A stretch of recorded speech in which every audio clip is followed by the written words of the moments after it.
roman in dawlad la dhiso maadaama qodobo badan baa ku qoran 7 qodob maadaama Soomaalidu ay waxba iska keeni karin beesha caalamka oo dhaqaale badni ka galay waa tahay daawadayaal soo dhawaada halkan warbaahinta Ugbaad TV qaybta YouTube-ka ayaad ku qoraysaan sidaas ayaad ku heleysaan sidoo kale qaybta Facebook iyana Ugbaad Media ayaa inagu qoran halkaasna sidaas ayaad inagu heleysaan Ugbaad Media Group ayaanu ka wada tirsanahay iyadoo TikTok iyo waliba qaybtan Twitter-ka iyana Ugbaad TV aad iyana si toos aad ugu heleysid waliba YouTube-ka soo dhawaada saad la socoteen madaxweynaha dawladda federaalka Soomaaliya Xasan Sheekh Maxamuud oo shalay ka ambaxay magaalada Muqdisho waxa uu gaaray caasimadda dalka Uganda ee Kampala halkaas oo saacadihii ugu dambeeyay la sheegay inuu kulamo uu kula yeeshay madaxweynaha wadanka Uganda Yoweri Museveni arrimo badan ay ka wada hadleen oo ku saabsan xaaladda geeska Afrika sidoo kale waxa la sheegay in isdhaafsadeen aragtiyo ku saabsan muhiimadda shir madaxeedka dalalka ciidamadooda ay ka qayb qaadanayaan howlgalka midowga Afrika ee taageeraya iyo waliba xasilinta Soomaaliya ee USOM oo la filayo in uu ka furmo magaalada Kampala maanta dhinaca kale waxa Xasan Sheekh intuusan gaarin Kampala airportka Aadan Cadde uu kula kulmay saraakiil Mareykan ah oo uu sheegay xaaladda Soomaaliya iyo haatan halka ay marayso iyo sida looga rabo Abu Amberdaajo arimahan la socday ayaan wax ka weydiiyay bal waxa ugu dambeeyay soo kordhay arinta Villa Soomaaliya maadaama wadankii sharciyad doorasho iyo nidaam midna aan muuqan بسم الله الرحمن الرحيم مرحبا السلام عليكم ورحمة الله وبركاته والسلام يا ورباهنتا أقبال ميديا يدوينها دقيستا الصوماليات كارهان غير بودلان وحاولنا ينبليو يوغس مرحبا روحان قرين يا إنا لله وإنا إليه راجعون إلهي نحريس تماسي أبوان كيني وين فنان كيني وين محمد علي عيال وحالي تكوكي ريوري وطنك مريكا وحاولنا dadweynaha idaacada dhageysta meel kasta aad joogtaan haloo soo duceeyo tacsida geerida xanuun kale ee fanaanka legendka waliba nin hel cibaadaha nin wanaagsanaha aad in ilaahay u naxariisto ducada u badiyo maanta waa maalin yoomal ciida maalmaha fadliga badan weeye ee jimcaha ilaahay naxariisto naasiyo ilaahay kitaabkiisa midigta ha ka saaro meel badan madaxweyne waa tacsiyay dawladda Puntland way tacsiyay shacabweynaha Soomaaliyeed oo dhan meel kasta dal iyo dibad ha jooganana way u tacsiyeeyeen waana u duceeyeen waxaan leeyahay marka naxariisto ilaahay siiyo markii tacsida aan dhaafno adeer waxyaabo badan oo isbedelana de horeybaynu ula soconay madaxdeena ama Puntland de iyo ruuxoodu kama inaan xog laan oo noo sheegeen marka dhowrka cibaarado soo kordhay waxa jirtay maanta Kampala waxa soo kordhay Kampala Accord baa jiray maantana Kampala Accord 2 baa soo baxay oo roman in dawlad la dhiso maadaama qodobo badan baa ku qoran 7 qodob maadaama Soomaalidu ay waxba iska keeni karin beesha caalamka oo dhaqaale badni ka galay Afrika oo ciidamo badni joogan muddo badan la soo dhirinayay bal in dalka la dejiyo oo kor loo soo qaado waxa aragtida beesha caalamka iyo dhaqaale ay bixin jireen mid amni iyo mid kaash dhaqaaleba oo ay ciidamada dhowr iyo 20 kun bay markii hore ahaayeen hadda ilaa 15 kun baa haray baan u malaynaya ciidamadii hadda misl la oran jiray marka waxa laga dooday dibal in ku meel gaar ah ciidamadaasna sii joogaan dawladna la dhiso gaarsiisa doorasho iyo hanasho bal inay sahanan karto mar saddexaad ama in lagu dayo mar saddexaad mar labaad bay noqonaysaa sidii loo burburay oo team Bagati ama hartimo mira dhalin team Bagati iyo tan hadda maanta imanaysa waa in Bagati oo kale marka simbal mar labaad la isugu dayo in la isku inay lugaheeda isku taagi karto Soomaaliya hadda arinta qaraarkeedu ahaa waxaana la cadeeyay inana arkaynay muddo badanna soo jiitamayay Soomaali inayn isinda buuxin waxna iska keeni karin marka horta arinta waa soo dhaweynaya waynuna maleeynay sida wax ku socdaan waynu arkaynay waxa marka waxa uu la jeedaa Kampala Accord in nidaamkii wadanka in xaaladii ku meelgaarka laga soo gudbay muddo 15 sano hadda laga joogo in wadanka dib lagu celinayo aadiyaan arintii ku meelgaarka ahayd oo Roomamka ahayd oo laga soo gudbay muddo 12 sano laga joogo 3 teeran xasankii hore iyo Farmaajo iyo xasankii darme waa ilaa 15 sanadood dib u dhac waxay ku celiyeen in Bagaati iyo Roomam marka tii laga soo gudbay baa wadanku dib ugu noqday marka taa weeye fadeexada weyn oo dhacday in lagana hadlayo waxna iska keeni kari weynay wax la qaadan karo shacabka Soomaaliyeed qaadan karana maaha in maanta meeshii laga soo bilaabay dib loogu celiyo waa wax urugo iyo urku taala leh marka saasay u dhacaysaa waa tahay marka arrimihii cunaqabateynta Soomaaliya hubka la qaaday iyo arrimahaasi maxaa iska bedelaya marka iyo waxa iska bedelay arinta cunaqabateyntaana inagu waynu arkayna cunaqabateyn iska fooda bay ahayd iyo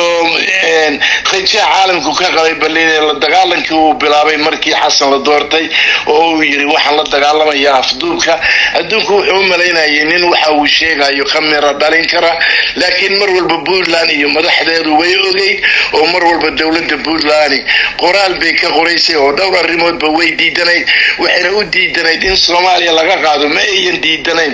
in nidaam xumada iyo maamul xumada iyo musuqmaasuqa ay ku dhacayaan sharaftii Soomaaliyana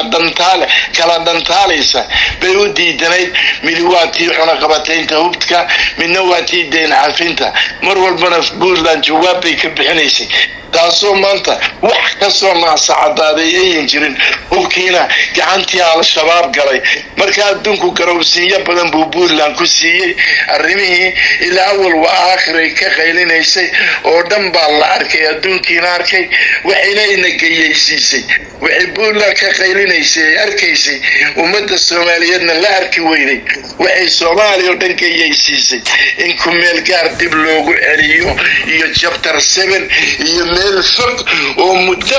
muddo laga soo ay diiladeedu fog tahay baa dib loogu celiyay wadankii la rabay inuu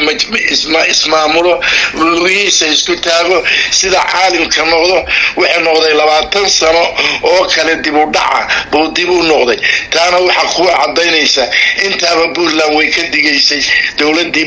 madaxda Puntland joogta waxay ka digayeenna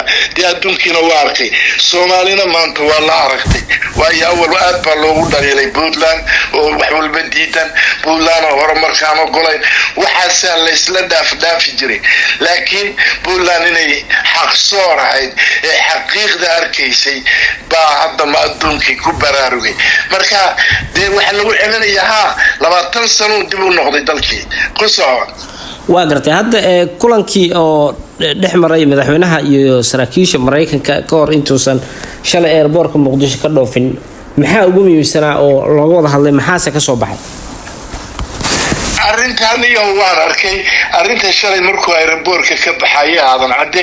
waxa uu yartay saraakiil military meelahaana xafiis bay ku leeyihiin iyagana maamula waxa loogu digay ciidamadiisa aan wax kala jiraanka ee federaalka la yiraahdo iska maleysida al-shabaab waana u cadeeyeen al-shabaab iyo ciidanka federaalka ay ma kala duwana waayo wixii hub ciidanka la siiyay al-shabaab ay u gudbeen waxa looga digay marka Jubbaland arrimaha Jubbaland inay faragashan karin gaar ahaan dawladda Kenya iyo dawladda Ethiopia oo ciidamada Jubbaland ka caawinaya la dagaalanka argagixisada gaar ahaan Bu'aale iyo Jilib jiidaha isku xiran Jubbaland waxay rabtaa inay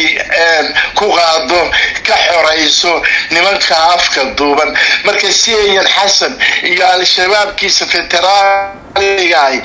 خل وقلين باشري وحلو قدي airportka maxaa la yidhi farmas qaadi karto haddaa qaadana tallaabaanu kaa qaadina marka awoodda iyo xiniyaha male waayo ciidamadiisa oo federaalka u yaqaan iyo al-shabaab waa isku mid kulli waa al-shabaab caalamkuna waa cadeeyey inay lugku yeelan al-shabaabka lala dagaalamayo ilaa hubkiiyo wax walba waa u gudbinayaan baa looga digay gaar ahaan labada dowladood dariska cilaaqaadka ay leeyihiin Jubbaland iyo Puntland iyo la dagaalanka argagixisada inagaba dagaalka almiskaad logistic ahaan Kenya iyo Ethiopia waa in kula jireen oo dhaawacna Ethiopia la geenayay marka tan waxa looga digay Jubbaland inuu wax raada ku yeelan karin ciidamadiisa iyo al-shabaabkiisa isku dhafan taana waa looga digay hadii baalashi laga rifay Romaanna dalkii galay kambalana wajiga kaga dhacay waxba ma qaban karo waxaan kaloo inta kugu daraya dawladda Masar iyo dawladda Djibouti baa waxay ka Uganda Kampala waxay ka doodeen inaan Roman la gelin karin dalka macnaha iyagoo Xasan garab siinaya taana Qaahira iyo Djibouti fadeexad baa kaga dhacday shacabka Soomaaliyeed ee Soomaalinimada jecel xaq u dagaalankana marka waxay noo muujiyeen inay cilaaqaadkoodu interestigooda iyo siday rabaan iyagu ay walaalinoola yihiin laakiin islaamnimo iyo Soomaalinimo inay walaalinoola ahayn waa gartay dhinaca kale Puntland aynu u nimaano 1 Agoosto la gudagali doonaa madaxweynaha Puntland saacadii ugu dambeeyay mar wahda waxa uu sheegay in loo doortay Puntland oo mid ah qabiil ciidamo reer hebel iyo ciidamo qof ama shakhsi ku magacaaban oo taliye jimcaale ama taliyayaal hebel oo kale ciidankiisa oo kale in arrimahaas inaan isagu loo dooran oo arrimahaas Puntland uu ka saari doono ka waraanikaas arrimaha waa dhageystay madaxweynaha khudbadiisii waa soo dhaweynaya inagu reer iyo jifiya waxuma inaan dooran waxaanu dooranay reer Puntland inaan doorno inaan amni iyo ammaan helo inaan istaraatiijiyad ku soo furmaan inaan hore u maro inaan wadankeena maal gashano inaan adduunka wixii inala falgali kara oo inuu ka faa'iidi karo inakana faa'iidi kara oo yeelano inaan sida adduunka wadamada adduunku u eegayeen xagga amniga iyo horumarka iyo quruxda si lamida inaan u horumaro quruxna u yeelanayno dawladnimada u dhisanay dawladnimada jifi iyo reer looma dhisin marka madaxweynaha waa ku taageeray khudbadii madaxweynaha waxa ka mid ahayd wixii sulx iyo wada hadal iyo inay ku jirtay qodobadii uu ka hadlay oo si maslaxadda dawladdu inay marnaba ka tagin waxa ku darayaa wiilasha BSF oo gaalkaanyo guurtiyooda yaalbaan ku maqan dawladuna ay maslaxadaas waa soo dhaweynaysaa dawladuna way ogtahay insha Allah Puntland oo dhameystiran inaanu dabaaldegno baan rabnaa arrimahaasna insha Allah sulx bay ku dhamaanayaan waa waxaanuna ku urfiyoonahay inta dawladda iyo dadweynaha iyo guurtiga ka shaqeynaysa waa waxaan balyeynaa madaxweynaha waxaan ugu darayaa madaxweynuhu waxa ka qaylin jirtay muddo badan ka qaylinaysay banaankay ku soo dhaceen mar haddii Roman la aaday oo Kampala akhorti tuula galay maanta Puntland waad muddo ka qaylisay sidee khayraad loo qaybsanaya wax badan dastuurku ayan qayaxnayn waagii la sameynayna in bagaati laga yimo dawladda Cabdullaahi Yuusuf aynaan wax diyaarsan oo Puntland u gooniya aynaan markaa inoo jirin laakiin dastuurka mar dambe la sameeyay maanta wax dhammaystiran oo Puntland u gaara baa shacabkaagu ka sugaya oo aanu Soomaali wax ugu darsano waayo Soomaali wax dhammaystiran la imanaysa ma jirto waana soo aragtay experience baana ku tahay marka Puntland wax u dhammaystiran oo khayraadkeeda khayraad qaybsiga resource-tigeeda waxay Soomaali la wadaagayso waxay go'aan u yeelanayso intaba dawladdaanu ka sugaynaa inta madaxweyne waxaan kugu darayaa waxaad ka qaylin jirtay adduunkii waa kula arkay inta madaxweyne waxaan kugu darayaa maalintii aad baarlamaanka furaysay waxa ku daawanayay 8 milyan iyo 650 kun maanta 1 August madaxweynuhu Soomaaliyeed ay ku soo eegaysaa waxa ku daawanaya 25 milyan oo Soomaaliya ba khudbada kowda sanad guurada 28aad 1 August khudbada sii dayn doonto 25 milyan baa ku daawanaya Soomaali nin u weyn baa tahay Soomaaliyeed ay ku soo wada eegaysaa aayaha yaga iyo aayaha Soomaaliyeed intaba adigu aan ka tagin waxaanu ka rajaynaynaa khayr iyo guul iyo hambalyo intaasaan ku daraya intaana madaxweynaha waan u sheegaynaa waayo hadalka ereyga dhaanwada ugu khayr badan erey labaad uu yirina waa ku taageeray sulux iyo wada hadalna waan ogolahay buu yiri wax kasta laakiin awoodda ciidanka wixii wanaag iyo sulux iyo wada hadal ku dhamaan waaya aw gacan adag bay ku dhamaanayaan sideedana dawladda hadeeyan gacan bira lahayn dawlad maaha marka waa waxaan u baahanahay kala damayn iyo sharci adag oo lama daafaana inuu wadanku noo yeesho waanu ku taageerana sideedana waxyaabaha kan qabiilkaaya jifi walbi meel ciidamo tuuminayso waxba laguma helo waa waxa xasan horgaladu ka faa'iideysanayaan balse waxa la yaaba oo mucjisa beelihii magaca sheeganaya aniga kuwayga ka soo qaado magaca sheeganay oo laha ciidan federaalna war maxay walaalahood la tagayaan war federaalku xaqu ku nool yahay war xageeyaan war geedkeenu ku jira geedka dhama muxuu yahay marka dadka waxa la rabaa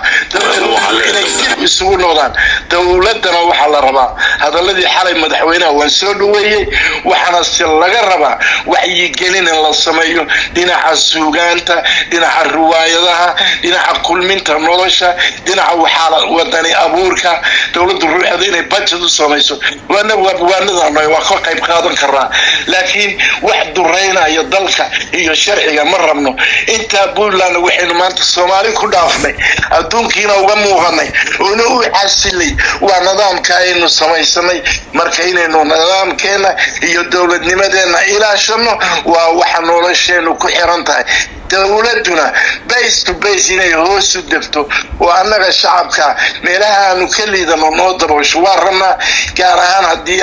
anugu abwaan beeldaajahay population badnina ay dhegaysto dawladda waxaan leenahay war xagga waxbarashada naga dabo oo dad badan baa jira low galaasa oo kharash bixiya dawladnimada caafimaadka iyo waxbarashada inkastoo tabartayada aan dareemayno dawladda inayan weli inkabaas xoog badan ay gaarin laakiin khayr soo socdo dawladdu meelaha shacabku ka nugul yahay ha u toogayso kaliya baan leenahay madaxweynaha iyo kabinetka iyo golaha baarlamaanka wixii waana way naga qaadanayaan laakiin dawladnimada waa ilaashanayna mucaaradnimadana meel baanu iska dhignay waayo waxaanu wax u mucaaradnaba ma jiraan marka intaana waxaan leeyahay dadka mucaaradnimada beenbeenta war dadkiina ka xishooda nooc kasta aatiin ama siyaasi noqda ama wax kale noqda ama qabqablayaal noqda war xishooda oo ilaah ka xishooda oo ciidiina ka xishooda oo dadkiina ka xishooda marka kuwaasna intaasaan leeyahay aad baan u mahadsantahay ku soo